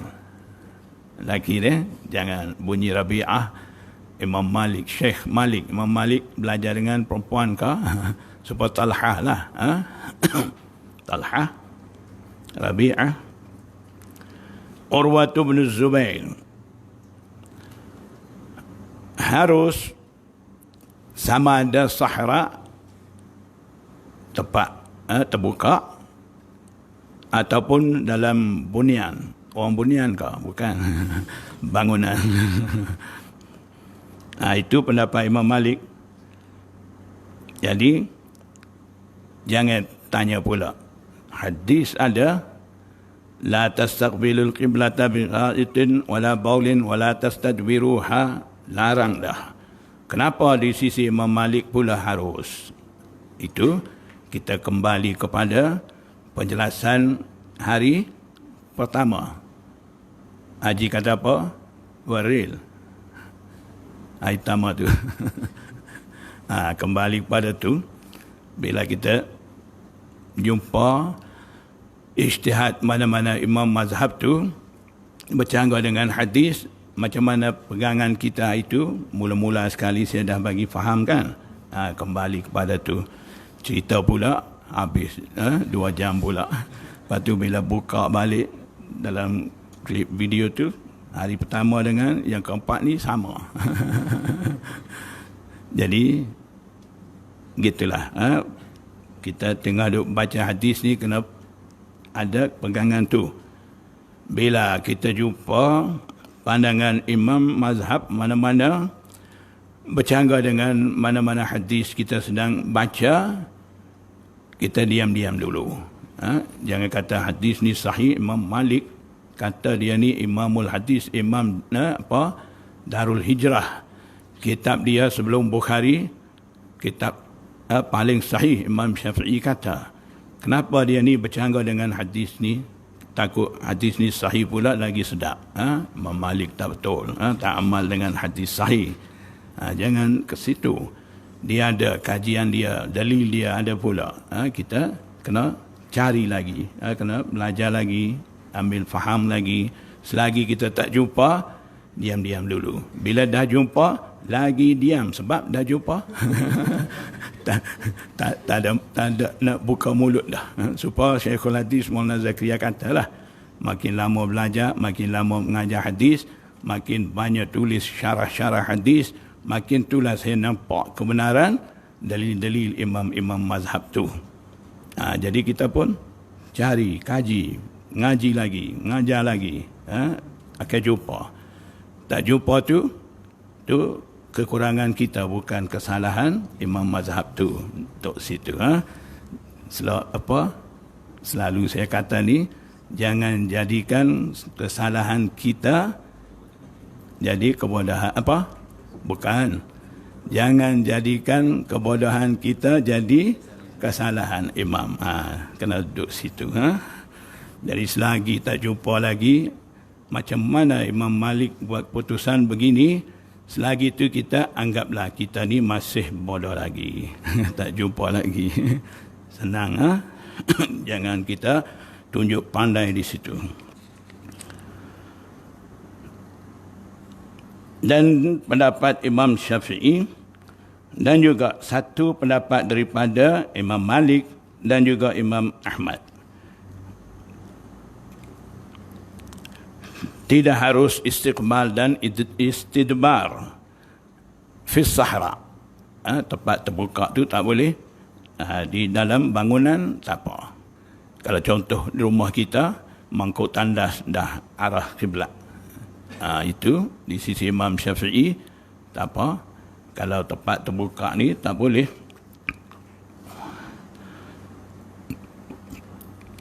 Di sisi Imam Abu Yusuf, Qadhi Abu Yusuf, hanya harus membelakangi kiblat dalam bangunan. Lain semua tak boleh. Di sisi Imam Muhammad bin Sirin, Imam Ibrahim Nakhai, dua-dua istiqbal dan istidbar sama ada di sahra ataupun dalam bangunan tetap tak boleh. Jadi begitulah, ada ikhtilaf di sisi imam-imam, dan setengah pula kata hukum ni istiqbal, istidbar, dua-dua tak boleh. Itu khusus bagi penduduk Madinah. Tempat lain tak apa. Ada khilaf imam di situ. Jadi mana kita mau pegang? Pegang Imam Syafi'i lah. Kita akan ikut ijtihad Imam Syafi'i. Faqala Abu Ayyub faqadimna Syama. Abu Ayyub Al-Ansari dia kata, kami kumpulan sahabat tiba di Syam, Syria. fawajadna marahidha, kami dapati beberapa banyak tandas, qad buniyat mustaqbilal qiblah, dibina, dibangun menghadap kiblat, sambil menghadap kiblat. Fananharifu anha ay anil qiblah, kami alihkan daripada arah kiblat tu, menyebaikilah tandas tu supaya tidak jadi menghadap kiblat. Wa nastaghfirullah, dan kami meminta ampun di sisi Allah. Jadi mungkin tiba-tiba mula-mula sampai tu tak tahu menghadap kiblat tu, dah masuk tandas tu. Bila tahu, ubah arah tandas tu daripada arah kiblat, kemudian istighfar, tersilap duduk menghadap arah kiblat tu, ataupun istighfar di sini liman banaha, bagi mereka yang bina tandas tu salah. Jadi maknanya kita tolong istighfar boleh. Qala Abu Isa wa fil bab an Abdullah ibn al-Harith ibn Jaz'in az-Zubaydi wa Ma'qal ibn Abi al-Haythami wa yuqalu Ma'qil ibn Abi Ma'qal wa Abi Umamata wa Abi Hurairata wa Sahl ibn Hunayf. Qala Abu Isa wa hadithu Abi Ayyub ahsanu syai'in fi hadzal bab wa asahhu. Boleh laju dah, tengok dah faham dah kan. Wa Abu Ayyub ismuhu Khalid ibn Zaid wa az-Zuhri ismuhu Muhammad ibn Muslim ibn Ubaidillah ibn Shihab az-Zuhri wa kunyatuhu Abu Bakr. Qala Abu al-Walid al-Makki qala Abu Abdullah Muhammad ibn Idris al-Shafi'i innama ma'na qawli an-nabiy sallallahu alaihi wasallam la tastaqbilul qiblata bighaitin wala baulin wala tastadbiruha. Imam Syafi'i kata maksud sebenar sabdaan Rasulullah SAW ni innama hadha fil fayafi, hanya ini di sahra. Fayafi maknanya fil sahra, tempat terbuka, di tempat lapang. Wa amma fil kunufil mabniyati, dan adapun pada tandas-tandas yang dibina, maknanya di fayafi sahara ni terbuka, kita buka aurat, buang air, di situ pun malaikat ada, jadi tidak menghormati. Kalau tempat tertutup ni, malaikat jaga kita, dia pun tak ikut masuk dalam tu, cuma ada dalam tu syaitan. Itulah suruh baca doa supaya lindung daripada syaitan. Jadi situ tak apa, maknanya tempat tu boleh menghadap. Lahu rukhsatun fi ay yastaqbilaha, bagi orang ada dalam kunuf mabniyah tu ada keharusan boleh menghadap arah kiblat tu. Wa hakadha qala Ishaq bin Ibrahim, Ishaq bin Ibrahim Syekhul Bukhari, imam terkenal dalam mazhab Zahiri, pandangan dia pun sama begitu. Wa qala Ahmad bin Hanbal, Imam Ahmad bin Hanbal kata innamar rukhsatu minan nabiy sallallahu alaihi wasallam fi istidbaril qiblati bi ghaitin aw baulin. Rukhsah, keharusan hanya daripada Rasulullah SAW hanya ada pada istidbar. Istiqbal tidak ada rukhsah. Wa amma istiqbalul qiblati fala yastaqbiluha, dan adapun berkenaan dengan istiqbalul qiblah ni, Imam Malik kata apa? Fala yastaqbiluha, maka tidak boleh istiqbal qiblah tu. Ka'annahu, seolah-olah Imam Ahmad, ka'anna Ahmad lam yara fi sahra'i wala fil khunufi ay yastaqbilal qiblah. Di sisi dia tak beza sama ada sahra ke ataupun kunuf mabniyah ke, tidak beza, maknanya tidak boleh menghadap kiblat. Seolah-olah dia memandang tidak boleh menghadap kiblat di Sahara dan juga di Kunuf Mabniyah tu, sama ada tempat terbuka, lapang ataupun tempat tertutup, dalam rumah, dalam tandas, di mana sahaja, mengikut pandangan Imam Ahmad ni langsung tak boleh menghadap kiblat. Yang keharusan ada daripada Rasulullah SAW ni untuk istidbar sahaja, membelakangi kiblat sahaja.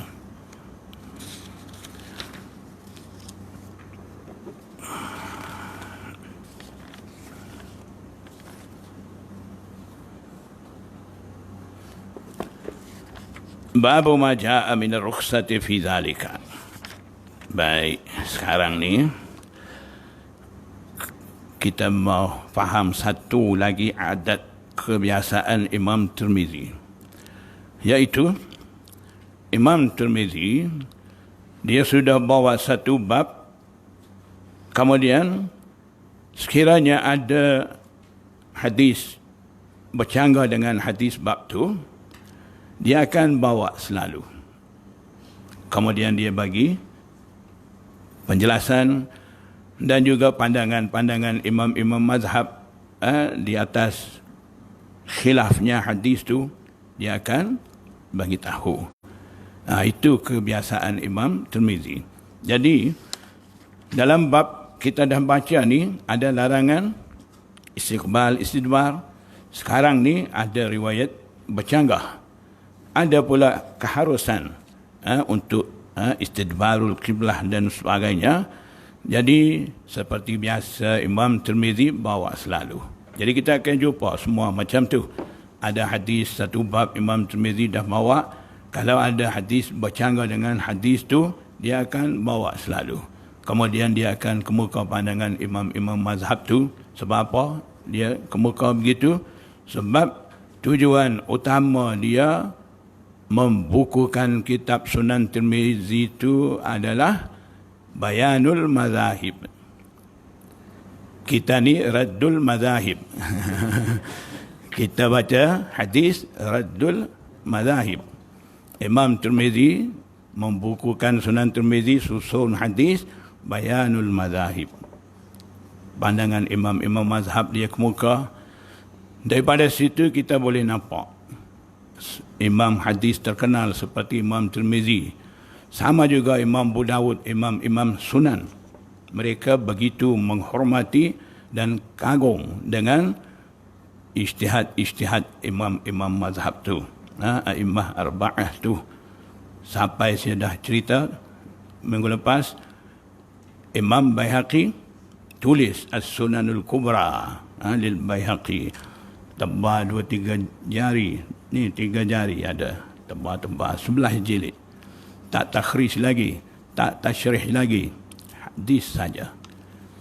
Semuanya dalil-dalil bagi ijtihad Imam Syafi'i. Sampai a'immah muhaddisin kata kitab tu dan Imam Baihaqi ni bayang Imam Syafi'i. Begitu juga dalam mazhab Hanafi pun ada. Siapa? Haji Imam Tahawi. Haji dah pandai tengok. Imam Tahawi. Dalil bagi Imam Abu Hanifah semua dia kemuka, susun. Kitab Syarhu Ma'anil Asar. Supaya tu juga ulama kata bayang Imam Syafi'i, Imam Abu Hanifah. Begitulah. Jadi adat Imam Tirmizi begitu, dia akan bawa bercanggah tu selalu, kemudian dia akan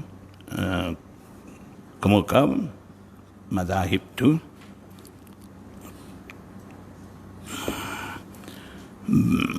Haddatsana Muhammad bin Bashar wa Muhammad bin al-Musanna qala haddatsana Wahb bin Jarir qala haddatsana Abi Am Muhammad bin Ishaq, tanda bawah Muhammad bin Ishaq tu. Nak tanda ke, nak bulat merah ke, biar Bila-bila pun buka, biar nampak cepat. Sebab Muhammad bin Ishaq ni masyhur di Malaysia. Ramai orang petikai. Sampai tak guna 1 sen dia tu. Tapi disanjung di sisi Imam Tirmizi, sanad dia ambil masuk. Imam Bukhari pun dalam kitab Al-Adabul Mufrad ada sanad Muhammad bin Ishaq. Dalam Bukhari pun ada, nanti saya akan cerita. An Muhammad bin Ishaq an Aban bin Salih an Mujahid an Jabir bin Abdullah qala naha an-nabiy sallallahu alaihi wasallam an nastaqbil al-qiblata bi baulin. Nabi SAW larang daripada menghadap kiblat ketika kencing tu, riwayat daripada Jabir. Fara'aituhu qabla an yuqbada bi'amin. Jabir kata, saya lihat Rasulullah SAW kencing, yastaqbiluha, sambil menghadap kiblat sebelum wafat setahun.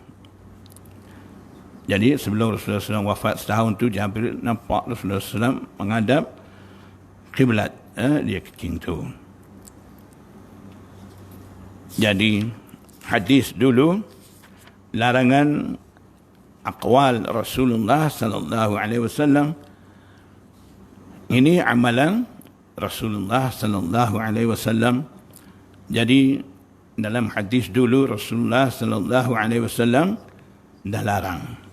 Yang dia dah larang, ada pula nampak sahabat nampak dia buat. Di sini kita nak faham satu kaedah. Bila Rasulullah SAW dah larang satu-satu amalan, kemudian ada pula hadis menyatakan Rasulullah SAW buat pula yang dia larang tu. Ketika tu, larangan itu kita akan ambil maksud karahah tanzihiyah. Maknanya larangan tu tidak akan ambil maksud haram ataupun tidak akan ambil maksud makruh tahrimi. Akan ambil maksud makruh tanzihi.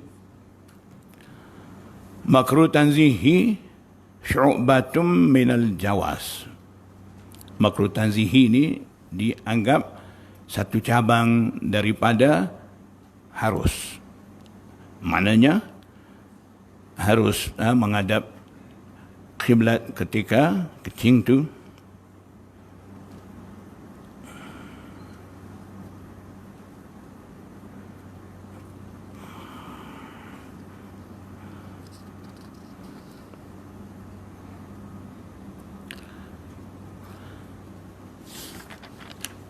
Dah kita tahu tadi pandangan Imam Abu Hanifah. Apa dia kata?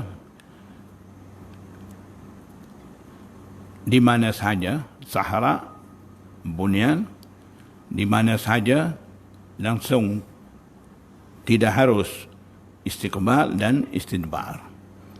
Jadi kaedah di sisi Imam Abu Hanifah, bila hadis tu bercanggah di antara qauli dan amali. Yang hadis pertama tu qauli, yang kedua harus ni amali. Jadi di sisi kaedah Ahnaf, ulama Ahnaf, bila bercanggah qauli dan amali, dia akan utamakan tarjih qauli. Jadi qauli tadi larang dua-dua. Jadi tak kira dah lah ni. Itu satu.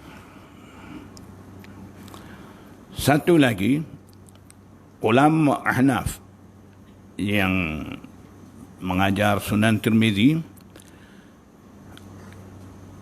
keputusan daripada mereka ataupun mungkin pengalaman daripada mereka, katanya mereka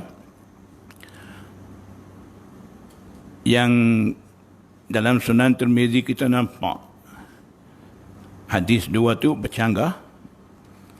Biasanya hadis yang ada dalam bab pertama tu hadis mansukh. Hadis yang kedua tu hadis nasikh. Itu kadang-kadang sekarang ni kita nampak maksud yang menepati dengan ijtihad Imam Abu Hanifah ni dalam hadis dulu yang bercanggah tu, kemudian di sini cara mereka buat putusan dengan cara tarjih tu tadi. Kadang mereka buat putusan hadis dalam bab pertama dengan hadis dalam bab berikutnya bercanggah. Mereka ambil hadis pertama tu mansukh, hadis yang kedua tu nasikh. Jadi bila kita tengok pun hadis yang kedua tu menepati dengan ijtihad Ahnaf. Hadis yang pertama tu menepati dengan Syafi'i. Syafi'i pula kata apa? Bila ada bercanggah macam tu, Syafi'i kata hadis dalam bab pertama ni rajih. Hadis dalam bab kedua tu marjuh. Bila kita tengok rajih tu menepati dengan Syafi'i.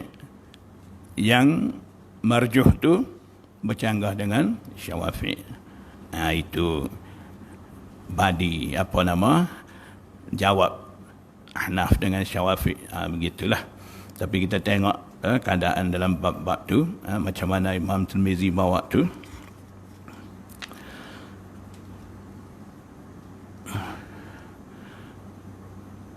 Kita baca habis dulu berkenaan dengan Muhammad bin Ishaq ni. Kita akan cerita minggu depan. Kalau cerita sekarang, Pahka Zuhur. Nak duduk? Sampai Zuhur. Tahu ngelih pala dah tu.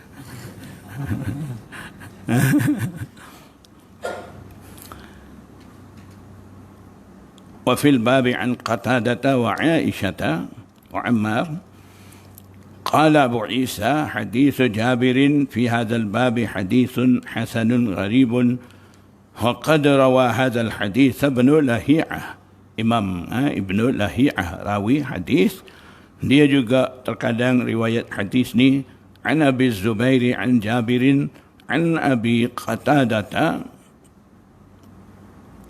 annahu ra'a an-nabiy sallallahu alaihi wasallam yabulu mustaqbil al-qiblati. Akhbarana bidzalika Qutaibah qala akhbarana Ibn Lahiyah, beritahu pada kami bidzalika, dengan sanad tu, sanad an Abi Zubair an Jabir. Hadis wa hadisu Jabirin anin Nabi sallallahu alaihi wasallam asahhu min hadis Ibn Lahiyah. Hadis Jabir, iaitu hadis bab itu terlebih sahih. Sini tak apa, kita terjemah terlebih sahih berbanding dengan hadis Ibn Lahiyah tu. Ibn Lahiyah ni rawi dhaif, wa Ibn Lahiyah dhaifun inda ahli hadis. Ibn Lahiyah dianggap dhaif di sisi ulama hadis. Dha'afahu Yahya bin Sa'id al-Qattan wa ghairuhu min qibali hifzihi. Yahya bin Sa'id al-Qattan dan selain daripada dia, a'imah hadis lain juga mentadhaifkan Ibn Lahiyah tu dari segi hafazan ingatannya. Jadi dhaif sebab apa? Sebab kurang ingatan, bukan sebab dituduh berbohong. Kalau jadi dhaif disebabkan muttaham bil kadzib tu biasanya dikira dhaif jiddan. Kalau dari sudut ingatan kira dhaif biasa. Apa beza dhaif biasa dengan dhaif jiddan? Dhaif biasa apabila ada sokongan tarik lain, tarik sahih ataupun hasan, dia akan naik darajat hasan li ghairihi. Kalau dhaif jiddan ada sokongan lain pun dia tidak akan naik darajat hasan li ghairihi. Yang dah naik darajat hasan li ghairihi ni yu'malu fil fadail wa yuhtajju fil ahkam. nak amal dalam bab fadail amal pun, amalan pun boleh dijadikan hujjah dalil dengan hadis tu pun boleh. Jadi sekarang Imam Tirmizi dah sebut hadis Jabir terlebih sahih daripada hadis Ibnu Lahiyah. Jadi hadis Ibnu Lahiyah ni dapat sokongan daripada sanad hadis Jabir tu. Cuba kita tengok. Hadis ni semakna, datang dengan beberapa sanad, kan? Hadis datang daripada Jabir pun hadis tu juga. Hadis datang daripada Ibnu Lahiyah pun hadis tu juga. Semakna. Mungkin ada lafaz hadis berbeza, makna sama, begitu biasanya. Jadi kita perlu faham sekarang ni, satu-satu hadis terkadang dia datang dengan beberapa banyak sanad. Ada dalam tu sanad sahih, sanad hasan, sanad dhaif. Jadi sanad dhaif ketika tu disebabkan ada sanad hasan, sanad sahih, dia akan naik darajat hasan li ghairihi. Jadi jangan kita jumpa satu hadis dhaif tu kita pun sona tolak selalu. Kita ni duk ngita hadis dhaif, mau tolak sangat. Sebab sikap kita sekarang ni anti hadis dhaif. Dhaif sama dengan palsu, maudhu'. Jangan begitu. Jadi walaupun kita jumpa hadis tu munqati', sanad terputus, kena kaji lagi. Ada pula hadis yang sama datang dengan sanad lain di situ, yang terputus tu ada sambung. Terputus maknanya celah, dua orang rawi tu hilang satu orang. Yang hilang tu dalam sanad lain ada sebut. Maknanya sanad muttasil tu akan menyokong, akan menguatkan sanad munqati' tu. Jadi jangan kita tergesa-gesa buat keputusan tolak hadis tu. Jadi kena hati-hati, cari dulu, kaji dulu. Jadi satu kebiasaan Imam Tirmizi, banyak deh kebiasaan Imam Tirmizi, adatut Tirmizi, memang banyak. Dia bawa hadis dalam hadis bab tu. Sekarang kita nampak hadis Jabir ni sahih, kan? Kadang-kadang kita akan nampak hadis tu munqati', ataupun ada rawi dhaif, ataupun rawi ada masalah-masalah lain boleh bawa kepada dhaif.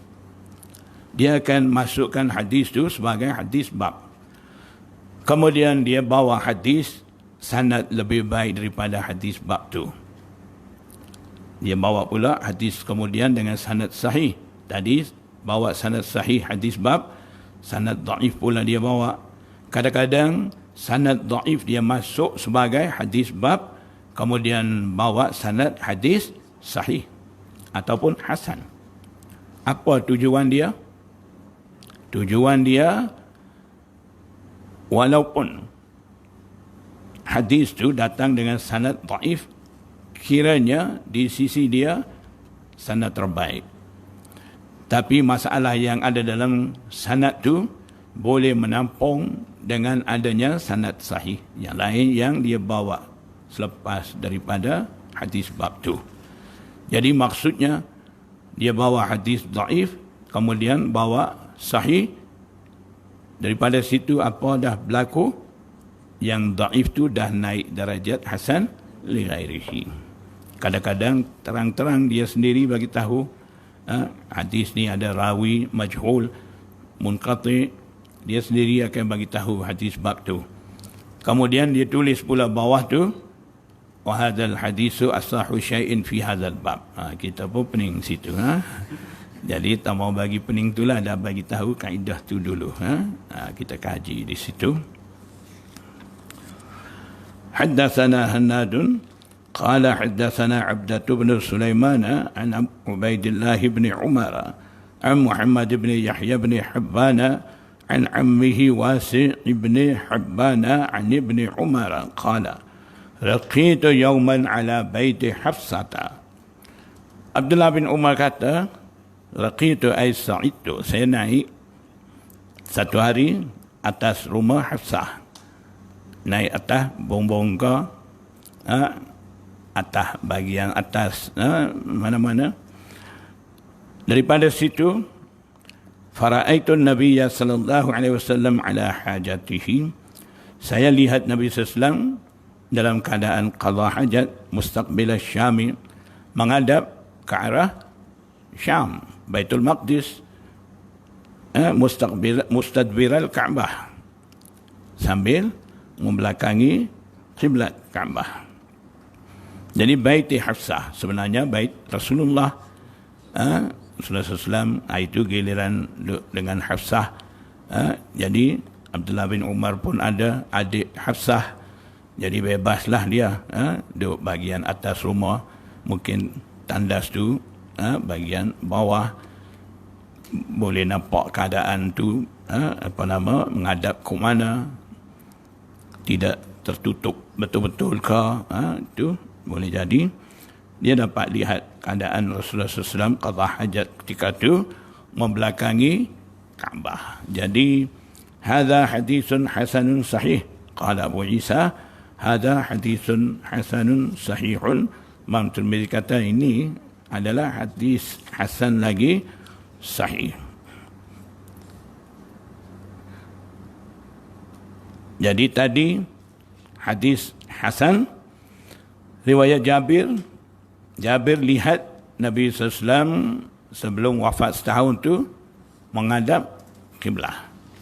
Di sini pula membelakangi kiblah. Siapa lihat? Abdullah bin Umar. Jadi yang larang tu dulu.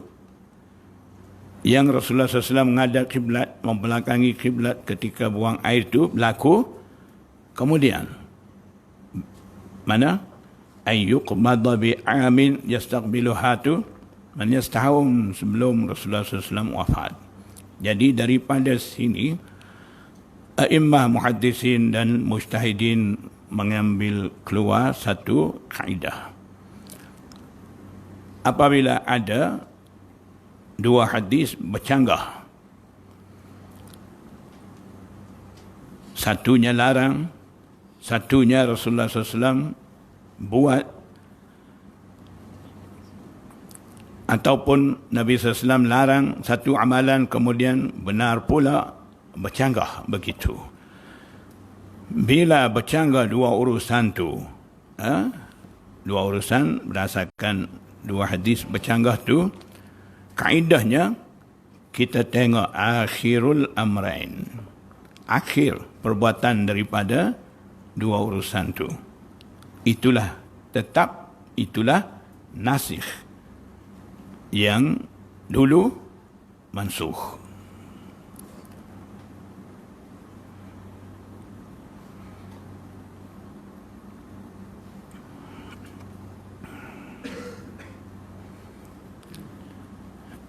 Tadi Imam Malik kata apa?